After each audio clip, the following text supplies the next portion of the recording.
And I can tell you one thing, no one started a business thinking, I'm going to fail, I'm going to stop, I'm going to quit. No one does.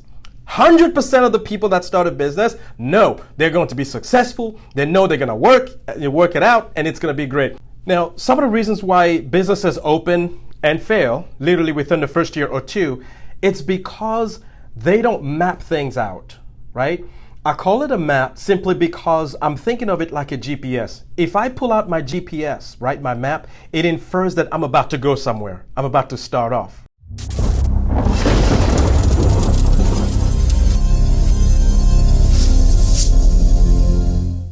Right? And I put in my destination address, and it'll give me the entire map before I even leave the house or before I actually start the car. If I call it a plan, a lot of people are sitting on business plans that for years and not really doing anything with it. But if I say I'm mapping things out now, for me, psychologically, it's speaking to me and says, JL, you are about to actually start to move. And what we need to get you is to get you to move. However, this is the problem. Here's the problem. Many people get excited about a product or a service, something they're good at, something they can create, something they can come up with, right? You get excited about it. You're like, man, I can do this. I can do this on the side. I can go and drive Uber. I can be an electrician. I can, teach this course. I can, provide my expertise here. All of those things are fantastic. However, the grim reality is that we do lose the business. So why am I talking about business mapping today? Because you need to map things out like a GPS before you even set out and launch. Put things in the vernacular. Most people are losing simply because they don't plan out for all those things. They think, I have a great idea, I'm excited, let's go ahead and get started, and they just launch.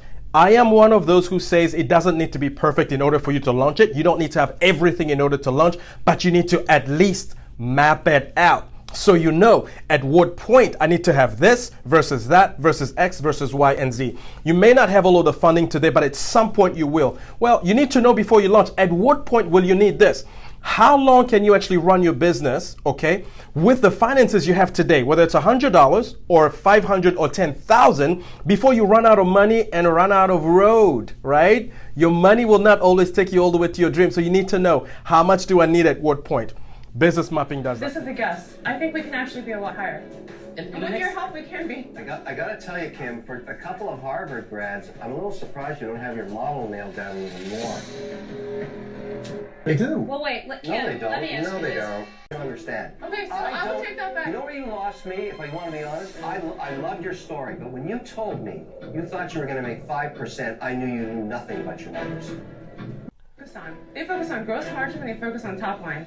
I'm not focused on cutting my costs or overhead costs, because if I was... You must have a plan. 36 months from now, aren't you going to... Mr. Wonderful, once we hit profitability... I'm sorry. You had me at the beginning, but the minute I sensed you didn't know your numbers, I'm out. What am I bringing to the table here? What am I offering you? What I'm offering you is a comprehensive way to look at the ecosystem of your business before you actually launch, by using the Power Business Map.